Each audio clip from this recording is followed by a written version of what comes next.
চট্টগ্রামের পতেঙ্গার বহির্নোঙর এলাকা থেকে মিয়ানমারে পাচারের সময় ৬,০০০ লিটার ডিজেল জব্দ করেছে কোস্টগার্ড। আটক করা হয়েছে ৮ জন রোহিঙ্গা সহ পাচারকারী চক্রের ১২ জনকে। ভোরে পতেঙ্গার বহির্নোঙর এলাকায় একটি বিশেষ অভিযানে মজুত করা তেল জব্দ করা হয়। কোস্টগার্ড জানায়, অভিযান চলাকালে সন্দেহজনক একটি নৌযানে তল্লাশি চালান তারা। এ সময় অবৈধভাবে শুল্ক কর ফাঁকি দিয়ে মিয়ানমারে পাচারের উদ্দেশ্যে বহন করা প্রায় ৬,২৪,০০০ টাকা মূল্যে ৬,০০০ লিটার ডিজেল সহ ৮ রোহিঙ্গা সহ ১২ জনকে আটক করা হয়। 200-র বেশি সার্ভিস ও ফিচারে লেনদেনের সব বিকাশ অ্যাপে সম্ভব। আটককৃতদের বিরুদ্ধে আইনি ব্যবস্থা নেওয়া হবে বলেও জানায় কোস্টগার্ড।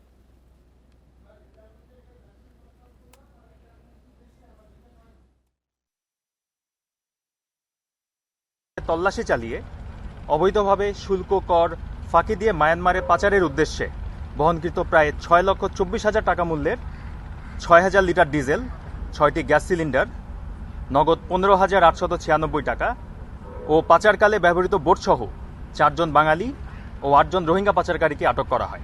পাচার ও চোরাচালান রোধে কোস্টগার্ড ভবিষ্যতেও এ ধরনের অভিযান অব্যাহত রাখবে। আরও জানাতে চট্টগ্রাম থেকে যুক্ত হচ্ছেন আমাদের সহকর্মী অনুপম শীল।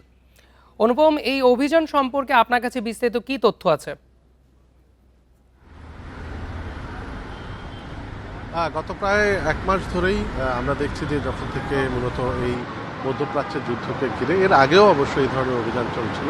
কারণ আসলে চট্টগ্রাম বা এই অঞ্চল থেকে নদীপথে করে এই সমস্ত ডিজেল বা জ্বালানিগুলো, এর বাইরেও আমরা দেখছি যে সিমেন্ট, বিভিন্ন নির্মাণ সামগ্রী, এগুলো কিন্তু মায়ানমারে পাচার হচ্ছে। বিশেষ করে বাংলাদেশের সাথে মায়ানমারের যে সীমান্তবর্তী এলাকা আছে সেখানে, সেই এলাকাগুলোতে এখন যেহেতু বিদ্রোহী গ্রুপরা তারা সেই এলাকাটা নিয়ন্ত্রণ করছে, সেখানে ওই অর্থে রাষ্ট্রীয় যে অর্থাৎ মায়ানমারের রাষ্ট্রীয় যে নিয়ন্ত্রণ সেটি নেই বললে চলে। সেই প্রেক্ষাপটে সেখানে এই সব অঞ্চল থেকে এই ধরনের পণ্য নিয়ে যাওয়া হচ্ছে এবং আমরা দেখছি যে এই বিষয়টিকে কেন্দ্র করে বিভিন্ন সময়ে কক্সবাজারে যে নাফ নদী, সেই নাফ নদী থেকে জেলেদের ধরে নিয়ে যাওয়া হচ্ছে এবং সেখানে জেলেদেরকে মুক্তিপণ হিসেবেও কিন্তু এই ধরনের পণ্য, বিশেষ করে বিভিন্ন জ্বালানি তেল এবং খাদ্যপণ্য, সিমেন্ট, এই ধরনের পণ্য কিন্তু তারা মুক্তিপণ হিসেবেও নিয়ে যাচ্ছে।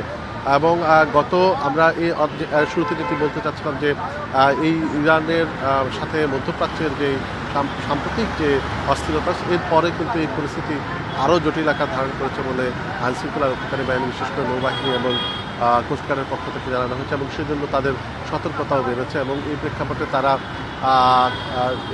ইতিমধ্যে গত ১ সপ্তাহে অন্তত 2টি বড় অপারেশনের বিষয়ে গণমাধ্যমকে তারা জানিয়েছে এবং সেখানে আমরা দেখছি যে এর আগেও এরকম প্রায় ১৫০০ লিটার তেল সহ তারা একটি নৌকাকে জব্দ করেছিল এবং আজকে আরও একটি এই ধরনের একরকম প্রায় ৬,০০০ লিটার তেল সহ ডিজেল সহ আরেকটি নৌকা জব্দ করা হলো।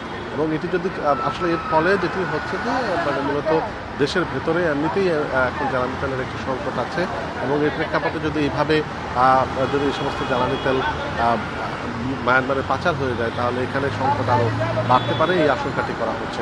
তবে আমরা যেটি দেখছি যে আইনশৃঙ্খলা রক্ষাকারী বাহিনীর তৎপরতা বা কোস্টগার্ডের তৎপরতা যা ধরা পড়ছে, যারা এই বিষয়গুলো নিয়ে বিভিন্নভাবে সংশ্লিষ্ট, তারা বলছে যে এই পাচার হওয়ার যে সংখ্যা, অর্থাৎ এদের চোখ ফাঁকি দিয়ে পাচার হয়ে যাওয়ার যে সংখ্যা বা যে পরিমাণ, সেটা আরও অনেক বেশি। তবে আইনশৃঙ্খলা রক্ষাকারী বাহিনী বলছে যে মানে বিশাল সমুদ্র দিয়ে এই যে পাচার বা এটিকে আসলে রোধ করাও খুব কঠিন ব্যাপার। কারণ এমনিতেই চট্টগ্রাম উপকূলে কিন্তু প্রচুর হাজার হাজার ছোট ছোট নৌযান আছে যারা সাগরে মাছ ধরে এবং এই মাছ ধরার ছদ্মবেশী তারা মূলত এই পাচারগুলো করে।